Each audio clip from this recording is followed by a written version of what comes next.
Oke, Assalamualaikum warahmatullahi wabarakatuh. Ya, selamat pagi. Waalaikumsalam warahmatullahi wabarakatuh. Pagi, Bapak. Oke, pada hari ini ya kita masuk perkuliahan manajemen risiko dan asuransi penerbangan. Sebelumnya nantinya akan ada beberapa hal yang ingin saya sampaikan sebelum kita memulai perkuliahan, yaitu yang pertama nanti akan saya sampaikan kontrak perkuliahan. Yang kedua, nanti juga akan saya sampaikan rencana pembelajaran semester yang akan kita laksanakan selama 1 semester ke depan, dan nantinya akan kita lanjutkan dengan pemaparan materi dan diskusi terkait dengan materi pada hari ini. Nah, sebelum kita mulai, kita berdoa terlebih dahulu, sesuai dengan agama dan kepercayaan masing-masing, dipersilakan.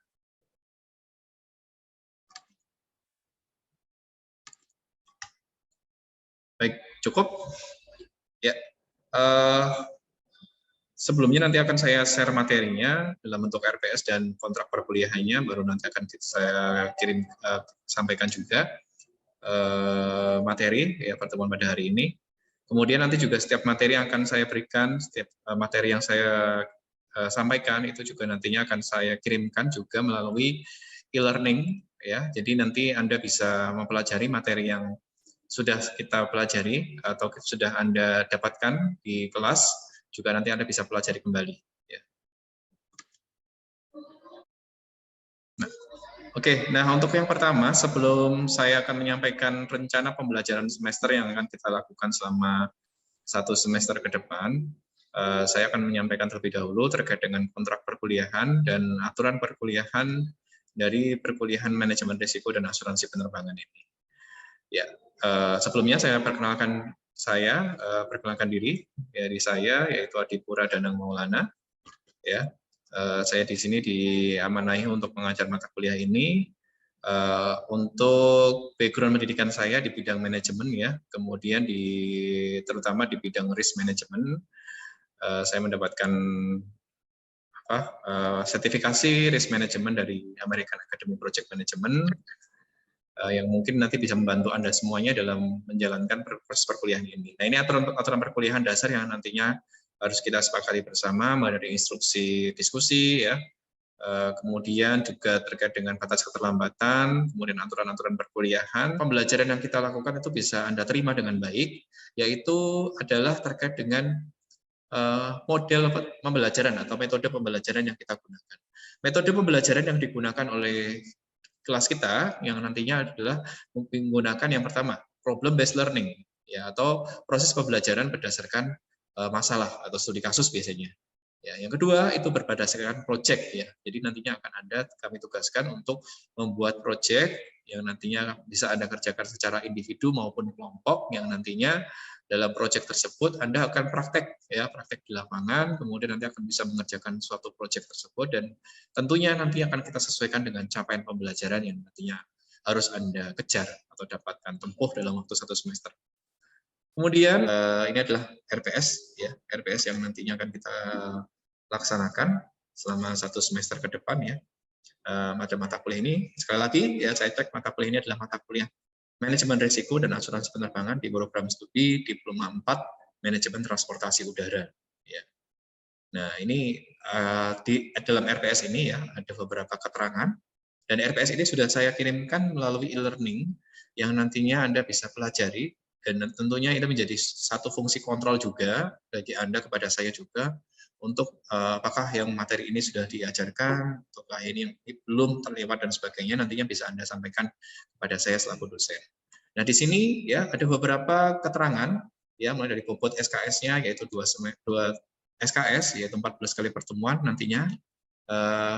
Ini adalah mata kuliah di semester 6, walaupun mungkin di sini ada yang masih semester 4 ya, karena Anda mengambil di mata kuliah di atasnya.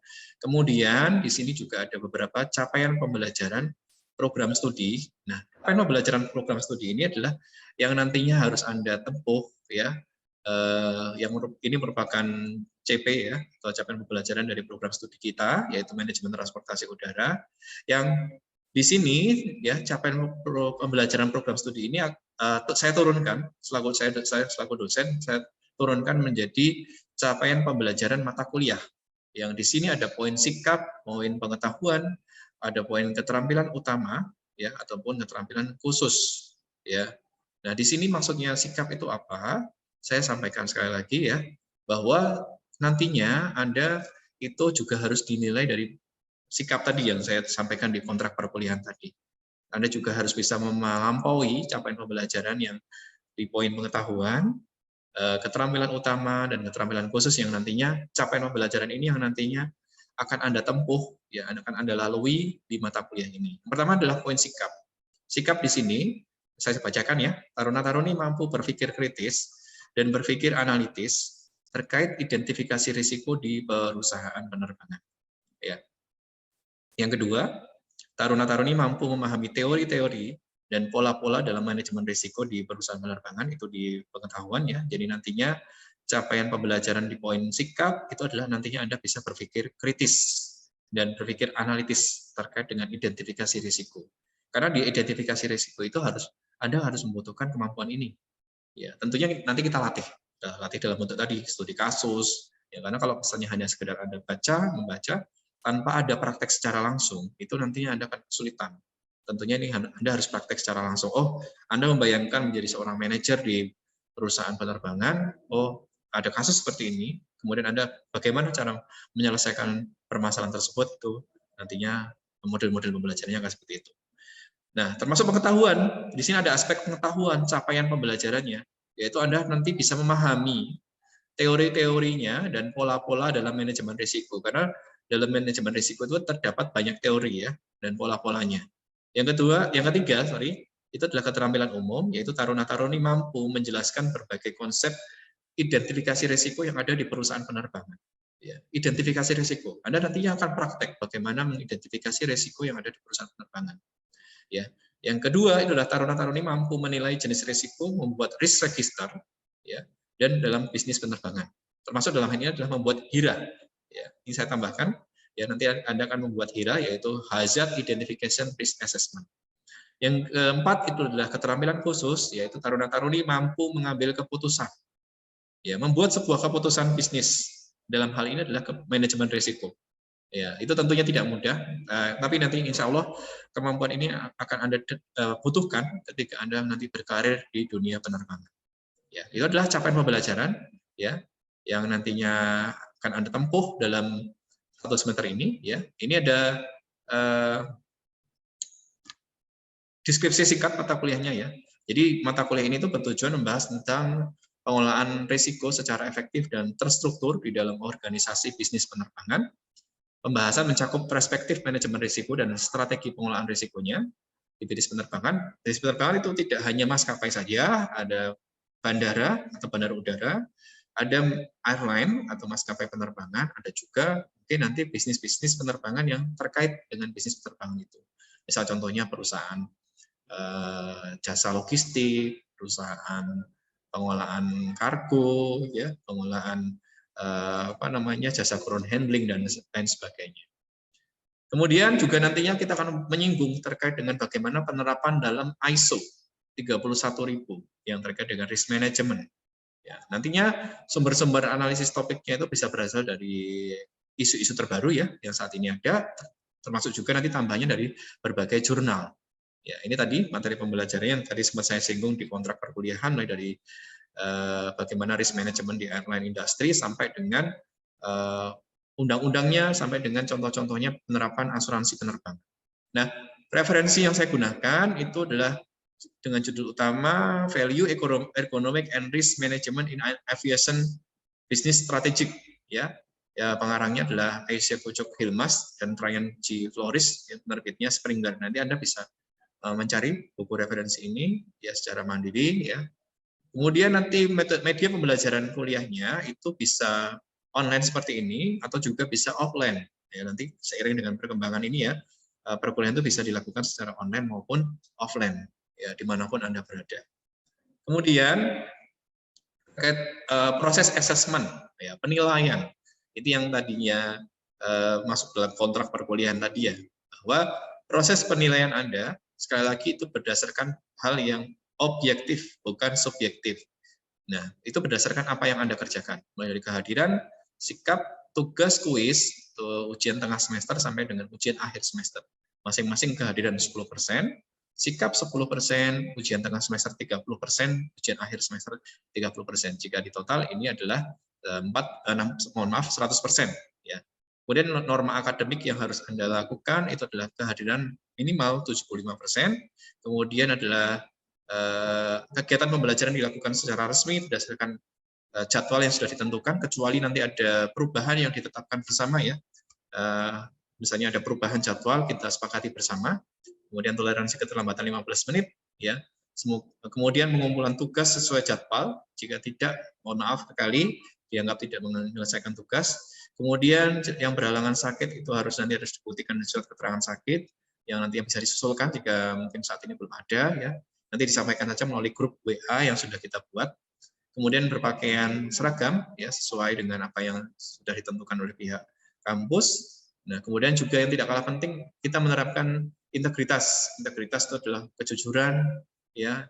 Kemudian yang pertama itu adalah kecurangan dalam ujian, nilai mata kuliah yang bersangkutan 0 kecurangan, ya. Nah, itu tentunya akan melatih kita dalam dunia profesional ketika nanti besok Anda bekerja, ya. Ya, tidak boleh yang namanya mencontek, plagiasi dan sebagainya. Nah, kita berikan kesepakatan ini. Nah, kemudian strategi pelaksanaan perkuliahan nantinya dari mata kuliah itu pada setiap minggu itu ada capaian pembelajaran mata kuliah dan setiap pertemuan itu juga ada capaian pembelajarannya. Ini saya contohkan di pertemuan pertama itu nantinya kan yang dibahas tentang introduction, ya, bahwa kemampuan akhir yang diharapkan itu adalah taruna mampu berpikir kritis dan berpikir analitis terkait kondisi bisnis penerbangan dengan manajemen risiko. Taruna mampu menjelaskan hubungan manajemen risiko dengan kegiatan bisnis di perusahaan penerbangan. Jadi nantinya di materi ini, di capaian pembelajaran pertemuan ini, nantinya Anda akan bagaimana dilatih untuk bisa berpikir kritis, ya, terkait dengan kasus-kasus di manajemen risiko di dunia penerbangan tentunya. Anda juga nanti bisa menghubungkan kasus-kasus manajemen risiko dengan kegiatan bisnisnya. Kenapa kok secara filosofi itu harus ada manajemen risiko? Kemudian di sebelahnya lagi ada bahan ajar atau bahan kajian, mohon maaf, atau materi ajar dan referensinya. Nah, ini apa yang kita bahas? Yang pertama adalah kontrak perkuliahan yang tadi sudah kita bahas dan kita sampaikan. Kemudian pengertian manajemen risiko, risiko dan biaya bisnis, fungsi manajemen risiko dalam bisnis penerbangan. Metode pembelajaran dan alokasi waktunya kita akan menggunakan kuliah dan diskusi studi kasus yang nantinya akan kita laksanakan selama 100 menit, ya, selama 2 SKS. Kemudian pengalaman belajar taruna nantinya akan mendapatkan kuliah responsi seperti ini dan menganalisis kasus dan tugas menganalisis kasus yang nantinya akan saya sampaikan.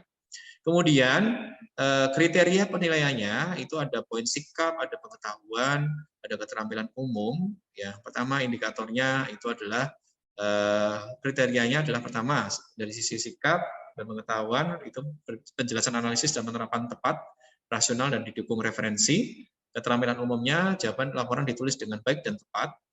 Indikatornya adalah menjelaskan pengertian manajemen risiko disertai contohnya, menganalisis sebuah kasus dan menjelaskan hubungan manajemen risiko dan biaya kos dalam bisnis penerbangan.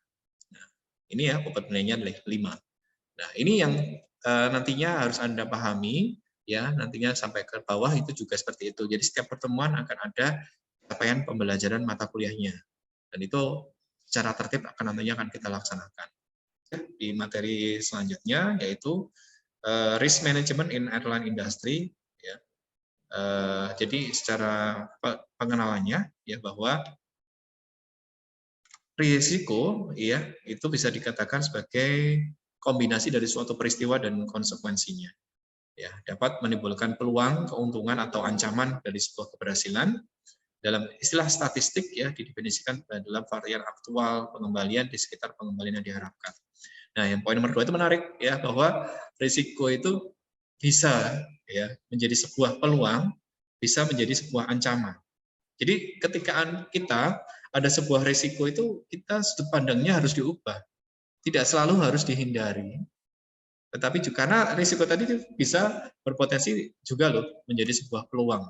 Kalau kita hindari, kita kehilangan peluang yang tentunya nantinya bisa mengurangi keuntungan yang kita dapatkan. Oleh karena itu dalam manajemen risiko tidak selalu ya pengolahannya itu harus ditolak atau dihindari risiko itu. Ada macam-macam. Nanti kita lihat ya. Nah, ini manfaat dari sebuah risk management ya.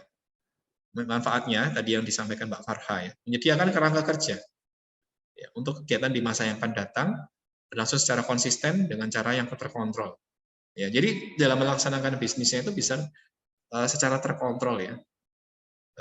Kita mau melakukan sebuah ekspansi bisnis, mau melakukan apa ya perkembangan bisnis itu tidak asal-asalan, tidak sembrono, tidak sporadis ya, tetapi harus dilakukan secara konsisten dan cara yang terkontrol.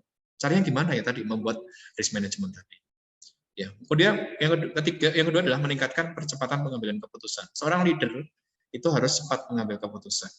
Dalam pengambilan keputusan itu juga harus didasari oleh yang namanya risk management risiko, pertimbangan risiko.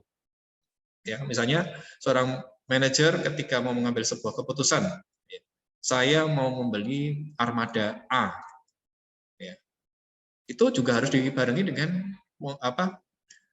pertimbangan risiko. Kalau saya membeli armada A, itu risikonya apa nantinya? Apakah saya rugi, apakah saya untung? Nah, itu harus ada data-datanya. Nah, dengan adanya risk management tadi membantu, mempercepat. Oh, ternyata dari data ini sudah oke. Jadi lebih cepat dalam pengambilan keputusan. Yang ketiga adalah berkontribusi pada alokasi modal dan sumber daya yang lebih efisien. Ya, jelas ya, dengan adanya risk management, sumber daya yang dikeluarkan itu bisa lebih efisien. Yang keempat adalah melindungi dan meningkatkan aset dan citra perusahaan. Kita sepakat bahwa perusahaan yang menerapkan risk management dengan baik ya secara citra itu juga akan baik ya, apalagi di bisnis penerbangan ya, perusahaan yang menerapkan risk management dengan sangat rigid, sangat konsisten itu pasti akan apresiasi ya oleh investor, oleh konsumen ya, oleh mitra ataupun oleh regulator. Karena kan ekosistem bidang penerbangan itu tidak hanya sekedar ada produsen dan konsumen ya, tidak hanya sekedar ada maskapai dan penumpangnya, tetapi ada juga regulator. Regulator itu berarti pemerintah ya, atau yang menaungi aturan-aturan penerbangan di Indonesia. Ada juga investor, karena dia yang pemodalnya tadi. Ada juga mitra, mitra asuransi, mitra bisnis aftur dan lain sebagainya. Nah, di sini dalam risk description ya, jadi dalam risk identifikasi yang tadi saya sampaikan di RPS tadi ya, bahwa nantinya Anda juga bisa melakukan risk identifikasi ya. Syarat utama Anda bisa melakukan risk identification itu adalah Anda membutuhkan pengetahuan yang luas tentang operasi pasar maskapai penerbangan di semua bisnisnya, tidak hanya penerbangan saja. Ketika kita mau mengelola risiko atau mengidentifikasi risiko, kita harus paham dulu bisnisnya yang kita akan identifikasi tadi itu modelnya seperti apa. Model bisnis penerbangan dengan model bisnis transportasi darat dan laut itu walaupun sama-sama di bisnis transportasi itu memiliki karakteristik bisnis yang berbeda. Ya, sepakat ya? Ya. Benar kan? Anda mau naik pesawat sama naik bis itu berbeda nggak? Dari sisi aturannya, dari sisi teknisnya ya. Kita tahu ya bahwa bisnis penerbangan itu adalah bisnis yang full regulated ya, sangat diatur dan sangat harus disiplin ya, perawatan ya, pembelian penjualan tiket dan sebagainya ya, itu harus. Dan ini tentunya ketika Anda mau melakukan identifikasi risiko di bisnis penerbangan, Anda harus paham dulu ya, pengetahuannya itu seperti apa ya. Kemudian sorry, suara saya terdengar nggak dengan jelas nggak? Oke, tadi soalnya ada keterangan tidak stabil. Kemudian pemahaman yang baik tentang tujuan strategis dan operasional maskapai penerbangan. Yang ketiga adalah kategorisasi dan kuantifikasi risiko yang teridentifikasi, dan yang keempat adalah dapat dilakukan oleh konsultan luar. Nah, ini yang nantinya harus Anda pahami ya dalam Sebentar. Ya. Nah, risiko yang dihadapi oleh maskapai penerbangan yang pertama adalah risiko operasional, ya, risiko keuangan, risiko bahaya, dan risiko strategis. Dan tentunya ada juga risiko internal dan risiko eksternal. Ya. Nah, sebelum ini ya, saya akan skip dulu. Nah, ini tadi yang ya. Ini adalah risiko-risiko contoh dari sebuah risiko yang ada di bisnis penerbangan. Ya, ada juga strategic risk, ada financial risk, ada hazard risk, dan operational risk. Ya, itu pun juga nanti akan dibagi lagi menjadi dua ya, yaitu adalah eksternal maupun internal. Ya, misal contohnya saya sebutkan, ini di sini ada yang mungkin masih jarang, kita dengar ya, kalau mungkin Anda melihatnya risiko itu ya kecelakaan, Pak, atau risiko itu cuaca buruk. Nah, ternyata tidak hanya risiko itu saja. Malah justru kalau kita lihat ya berdasarkan trennya, banyak perusahaan itu, terutama maskapai penerbangan itu sudah tidak ada lagi itu masalah keuangan. Nah, contohnya ini, financial risk ya. Itu financial risk itu ada risiko keuangan dari eksternal, yaitu berarti eksternal itu bukan dari dalam perusahaan ya, tapi dari luar perusahaan. Risikonya itu berasal dari luar perusahaan. Contohnya adalah harga bahan bakar jet atau kredit rating, dan kredit rating ya, harga bahan bakar kan mengikuti harga bahan bakar minyak dunia ya. Misalnya terjadi kenaikan harga minyak dunia secara tiba-tiba ya, kan itu sering ya. Nah, itu pasti akan terjadi sebuah risiko. Ada juga foreign exchange ya, atau currency ya, atau perbedaan mata uang ya, atau nilai tukar mata uang. Nah, ada juga kalau dari internal itu misalnya contohnya cash flow ya, aset, liability, kewajiban utang dan sebagainya. Nah, ada juga misalnya contohnya kalau kita lihat ada hazard risk ya, ada risiko bahaya, itu kalau dari eksternal itu ada salju, ada gempa bumi, ada angin ribut misalnya, ada bahaya banjir. Nah, kalau yang dari dalam itu misalnya contohnya ada employee injury. Nah, ini dari risiko-risiko yang ada tadi ya. Setelah kita tahu risiko itu dan kita bisa identifikasi risiko yang ada, kita lakukan yang namanya pengolahan ya. Pengolahan risiko. Jadi ketika kita sudah melakukan identifikasi risiko, kita harus apa? Ya, kita harus gimana nih tadi ya? Tadi kan saya sebutkan tuh ya, bahwa risiko itu tidak hanya kita tolak saja. Karena kalau kita tolak, bisa jadi risiko yang ada tadi itu adalah sebuah peluang. Jadi kita harus kelola, kita harus maintain agar risiko yang ada di bidang penerbangan tadi itu bisa menjadi sebuah keuntungan juga. Dan tentunya itu juga bisa mengurangi dampak yang ada tadi. Yang pertama ini adalah sebuah metrik ya, matriks di layar Anda itu adalah sebuah matriks yang ini saya jelaskan bahwa tanda panah ke atas ini adalah terkait dengan tingkat keparahan ya. Kalau naik ke atas itu dari tingkat keparahannya tinggi, kalau yang ke bawah adalah tingkat keparahannya rendah. Ya. Kemudian yang tanda yang ini ya, yang ke kanan dan ke kiri ini itu adalah frekuensi terjadinya risiko. Yang ke kanan itu adalah risikonya itu tinggi ya, high. Kalau yang sebelah kiri ya itu berarti frekuensinya atau waktu terjadinya itu jarang. Ya, frekuensi interval waktunya itu jarang ataupun sering. Ya. Nah, ini cara bacanya gini rekan-rekan semuanya. Misalnya gini, contohnya ada matriks di bagian kiri atas ya, transfer risk. Ya, transfer risk. Ini berarti pada posisi dia high severity dan low frequency. Ya. Karena di posisi ini berarti, ya, ini saya inikan saja. Nah, bentar. Nah, ya ini ya, karena ini pada posisi ini berarti high severity, berarti memiliki dampak yang besar ya. Dampak yang ketika terjadi risiko itu memiliki dampak yang besar. Tetapi juga dia memiliki karakteristik low frequency, berarti tingkat frekuensinya itu rendah. Ya. Nah, kategori jenis risiko ini yang memiliki dampak kenaikan, dampak kerugian yang besar, tapi memiliki frekuensi atau tingkat sering terjadinya itu jarang, itu risiko itu bisa dialihkan atau bisa ditransfer. Ya. Kemudian begitu juga ini. Kalau ini kita lihat berarti apa? Mungkin bisa dibantu menjawab. Kalau tadi kan saya contohkan yang ini. Kalau yang ini apa? Karakteristiknya. Izin Bapak, izin menjawab. Ya. Dia keparahannya tinggi, terus juga sering terjadi. Oke. Terima kasih Mbak Paris ya. Oke, berarti tingkat keparahannya tinggi dan sering terjadi. Berarti risiko seperti itu sebaiknya apa? Ditolak. Ditolak. Ya, atau bisa dikontrol kerugiannya. Avoid. Ya, kenapa demikian? Ya karena jika dinekatkan ya, itu jika nekat untuk diterima, ya itu pasti akan menimbulkan biaya yang sangat besar. Dan risiko seperti itu karena tadi karakteristiknya sering terjadi loh. Kalau sering terjadi dampaknya tinggi ya mending kita tolak saja karena pasti akan menimbulkan biaya yang besar. Jadi indikatornya itu adalah dari sisi biaya ya. Karena dalam pengolahannya itu pasti akan membutuhkan biaya. Ya.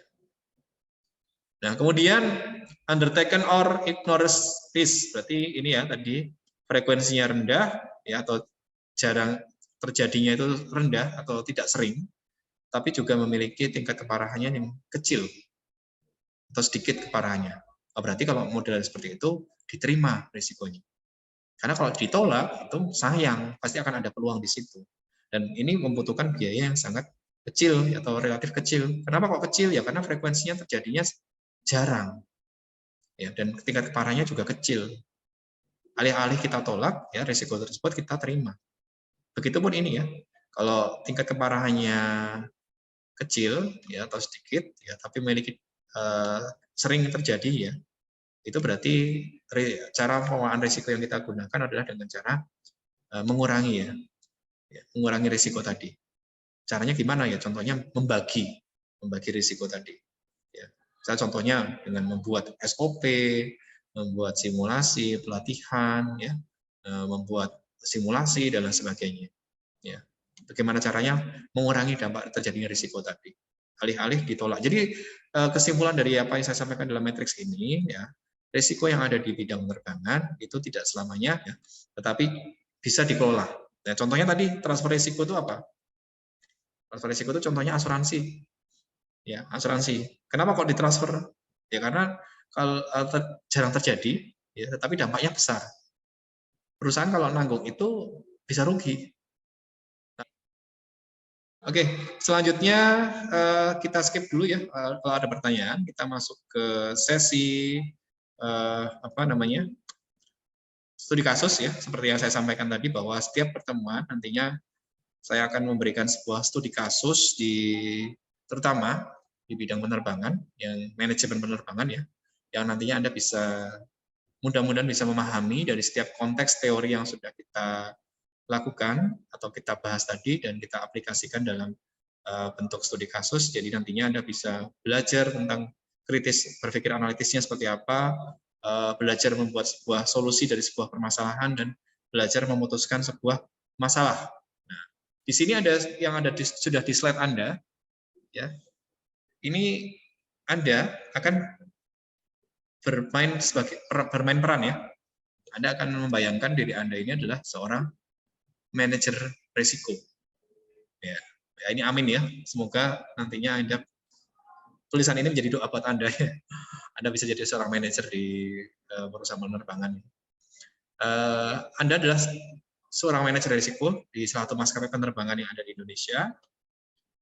Kemudian pada saat rapat bulan Juli, ya, Anda diminta untuk berdiskusi dengan tim Anda sebanyak 3 orang, ya, untuk mengidentifikasi jenis risiko di airline, ya. Kemudian setelah dilakukan identifikasi risiko di perusahaan, tim Anda diminta untuk membuat strategi pengelolaan risiko tersebut agar meminimalkan potensi kerugian perusahaan. Anda bisa menggunakan matriks airline risk management yang sudah tadi saya berikan. Ya, jadi tugas ini saya berikan tugas buat Anda yang nantinya bisa dikerjakan di rumah, ya, dengan tim Anda sebanyak 3 orang, ya.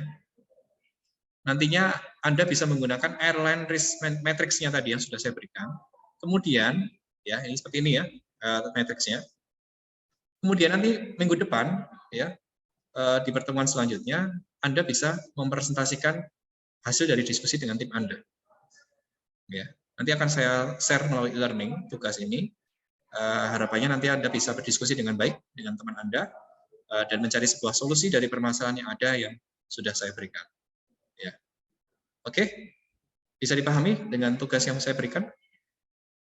Bisa menjawab Pak, siap bisa Pak. Oke, nanti tugas ini akan saya berikan melalui e-learning dan batas waktunya adalah 1 minggu dari sekarang. Silakan Anda bisa berdiskusi dan bisa Anda presentasikan di minggu depan.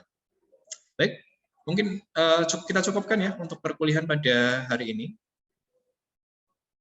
mungkin ada pertanyaan selanjutnya terkait tugas maupun terkait dengan materi yang sudah kita share pada hari ini.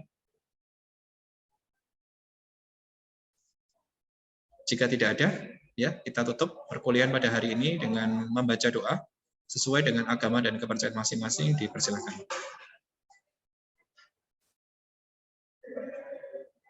Baik, cukup ya. Terima kasih atas atensi dan perhatian Anda. Terima kasih atas atensi dari Anda untuk mengikuti perkuliahan pada hari ini ya, dari tadi awal kita perkuliahan sampai hari ini. Kita tutup. Wassalamualaikum warahmatullahi wabarakatuh. Selamat pagi. Waalaikumsalam. Waalaikumsalam warahmatullahi wabarakatuh. Terima kasih, Pak. Terima kasih.